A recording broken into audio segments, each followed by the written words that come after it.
Salam. Yaxın bir neçə dəqiqə ərzində dövlət xidmətləri sahəsində baş verən yeniliklərdən, statistik göstəricilərdən daha ətraflı məlumatınız olacaq. Əvvəlcə anonslara nəzər salaq. Asan xidmətin nümayəndə heyəti Dünya Hökumətləri Sammitində. Dövlət Agentliyi Birləşmiş Ərəb Əmirlikləri ilə əməkdaşlığı genişləndirir.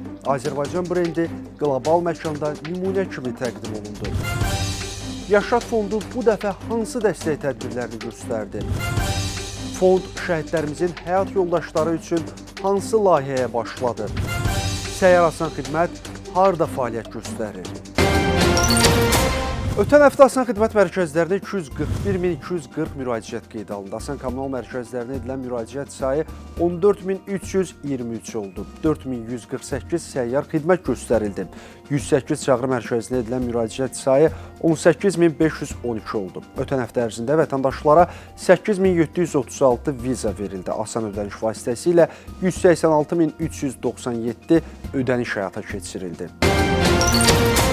Asan Xidmətin nümayəndə heyəti Dünya Hökumətləri Sammitində iştirak edib. Prezident yanında vətəndaşlara xidmət və sosial innovasiyalar üzrə Dövlət Agentliyinin sədri Ülvi Mehdiyevin rəhbərlik etdiyi nümayəndə heyəti Birləşmiş Ərəb Əmirliklərində keçirilən Dünya Hökumətləri Sammitində iştirak edib. Sammit çərçivəsində Dövlət Agentliyinin sədri islahatdan qlobal dialoqa, məhdud imkanlar çərçivəsində ictimai etimadın və real nəticələrin təmin edilməsi mövzusunda təşkil olunan dəyirmi masada çıxış edib. O, Asan xidmət təcrübəsi, eləcə də Dövlət Agentliyinin beynəlxalq müstəvidə əldə etdiyi nailiyyətlər barədə ətraflı məlumat verib. Asan xidmətin Azərbaycan prezidentinin təşəbbüsü ilə dövlət xidmətlərinin göstərilməsi sahəsində həyata keçirilən uğurlu və nümunəvi islahat olduğu xüsusi vurğulanıb. Sessiyada 20 ölkənin müvafiq sahə üzrə nazirləri, rəhbərləri iştirak ediblər. Həmçinin Kolumbiya, Tacikistan, Qazaxıstan və Qambiyanın müvafiq sahə üzrə nazirləri ilə görüşlərdə əməkdaşlıq perspektivləri müzakirə olunub.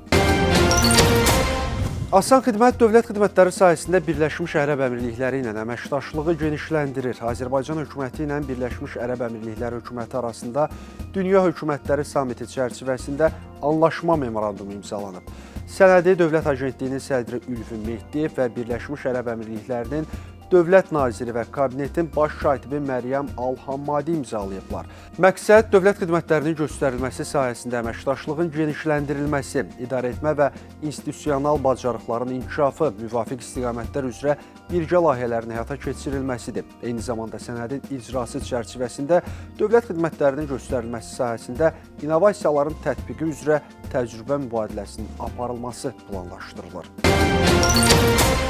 Asan xidmət qlobal məkanda nümunə kimi təqdim olunur. Prezident yanında vətəndaşlara xidmət və sosial innovasiyalar üzrə Dövlət Agentliyinin sədri Ülvi Mehdiyev Dünya Hökumətləri Sammiti çərçivəsində bürokratik maneələrin aradan qaldırılması, real nəticələrin əldə edilməsi, sıfır bürokratiyaya aparan yol adlı panel sessiyada çıxış edib. O qeyd edib ki, ölkəmizdə dövlət xidmətləri islahatları Azərbaycan prezidentinin təşəbbüsü ilə 2012-ci ildə yaradılan Asan xidmət üzərində qurulub və bu model bürokratiyanın azaldılması, şəffaflığın və vətəndaş məmnuniyyətinin təmin olunmasına xidmət edir.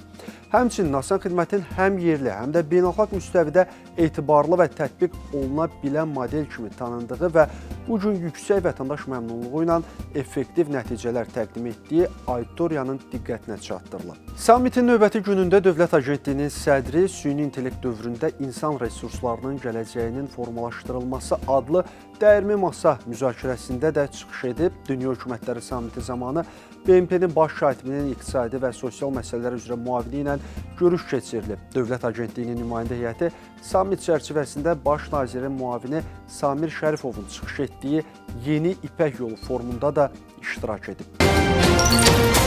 Asan xidmət innovasiya idarəetməsində beynəlxalq standartların tətbiqini davam etdirir. Prezident yanında vətəndaşlara xidmət və sosial innovasiyalar üzrə Dövlət Agentliyində ISO 56001-2024 innovasiyalar üzrə idarəetmə sistemi beynəlxalq standartı üzrə 2025-ci il üçün audit prosesi uğurla yekunlaşıb. Audit beynəlxalq standartlaşdırma təşkilatının üzvü olan Türk Standartlar İnstitutu tərəfindən həyata keçirilib. Auditin nəticələri Dövlət Agentliyində innovasiya fəaliyyətinin sistemli, davamlı və beynəlxalq tələblərə uyğun formada idarə olunduğunu göstərir. Xatırladaq ki, Dövlət Agentliyi bu standartı ölkəmizdə ilk tətbiq edən dövlət qurumudur. Dövlət Agentliyində formalaşdırılan innovativ yanaşmalar asan xidmət mərkəzlərində vətəndaşlara göstərilən dövlət xidmətlərinin daha keyfiyyətli təşkili və xidmətlərə əlçatanlığın artırılması məqsədi ilə tətbiq olunur. Yaşad Fondu müharibə əllərinə dəstək istiqamətində tədbirlərini davam etdirir. Müharibə əlli Abdullayev Bəhram Təzəxanoğluna da mütəmadi olaraq müalicə istiqaməti üzrə dəstək göstərilir. Ona fondun vəsaiti hesabına növbəti dəfə spinal kord stimulyatorunun yerləşdirilməsi əməliyyatı icra olunub. Xatırladaq ki, sözügedən əməliyyat icbari tibbi sığortanın xidmətlər zərfinə daxil deyil. 2-ci Qarabağ müharibəsində yaralanmışam, biraz müalicələr almışam. Müalicələrdən sonra təkrar qayıtmışam işə yenə. 2023 sentyabr antiterror əməliyyatında Ağdərə istiqamətində. Orada təkrar yenə yaralandım. Yaralanandan sonra da bir neçə dəfə əməliyyatlar keçdim. Ağrılarım çox olduğuna görə dedilər ki, elimə pil qoyulmalıdır. Ondan müraciət elədim Yaşad Fonduna. Yaşad Fondunun təşkilatçılığı ilə şəhidlərimizin həyat yoldaşları üçün zərif görüş layihəsinə start verilir. Əsas məqsəd onları bir araya gətirməklə qarşılıqlı tanışlığı və ünsiyyəti təmin etmək, mənəvi dəstəyi gücləndirmək və sosial həmrəyliyi artırmaqdır. Layihə müsbət psixoloji mühit formalaşdırmağı, gələcəyə ümidli baxışı təşviq etməyi və xanımların şəxsi potensiallarını kəşf etmələrinə dəstəyi hədəfləyir. Bu çərçivədə ilkin olaraq 25 xanımın iştirakı ilə səhər yeməyi təşkil olunub. Tədbir müddətində psixoloqla interaktiv dialoqlar qurulub və Asan İnnovativ İnkişaf Mərkəzinin təlimçisi tərəfindən şəxsi potensialın fərqindəliyi mövzusunda təlim keçirilib. Eyni zamanda iştirakçılara müxtəlif hədiyyələr təqdim olunub. Layihənin media tərəfdaşı Asan Radio və TV-dir. Biz şəhid xanımları olaraq bugünkü gündə ailə liderləri olmuşuq, övladlarımıza bir nümunəyik.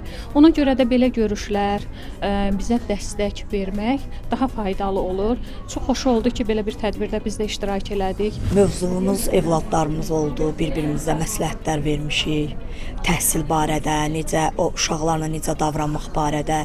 Yəni bugünkü tədbir çox ürəyimcə oldu ki, sırf şəhid xanımlarını çağırmışdınız hamımız. Yəni eyni mövzunu bölüşə bilirdik bir-birimizlə. Düşünürəm ki, biz hər birimiz bir-birimizin belə yanında olduqca biz daha möhkəm və daha güclü olaraq həyata davam eləyəcəyik. Səyyar Asan xidmət fəaliyyətini davam etdirir. 25 fevrala dək Yevlax, Şirvan, Xaçma, Cəlilabad, Goranboy, Ağdaş və Xırdalanda, 12 fevrala dək Göygöl, 16-25 fevral tarixində isə Samutda vətəndaşlara səyyar xidmət göstəriləcək. Səyyar Asan xidmət avtobusları həftə içi 5 gün saat 10:00-dan 17:00-dək fəaliyyət göstərir. Saat 13:00-14:00 arası isə nahar fasiləsidir. Vətəndaşlar səyyar xidmətlər barədə ətraflı məlumat əldə etmək üçün 108 daxili nömrə 3 yığaraq çağrı mərkəzinə müraciət edə bilərlər. Belə, missiyamız xidmətlərin təşkilində müasir, innovativ texnologiyaların və metodların tətbiqi ilə vətəndaş məmnunluğuna nail olmaqdır. Bu və ya digər maraqlı faktları, faydalı məlumatları, gündəm xəbərlərini qaçırmamaq üçün Asan TV-nin sosial media səhifələrini mütləq izləyin.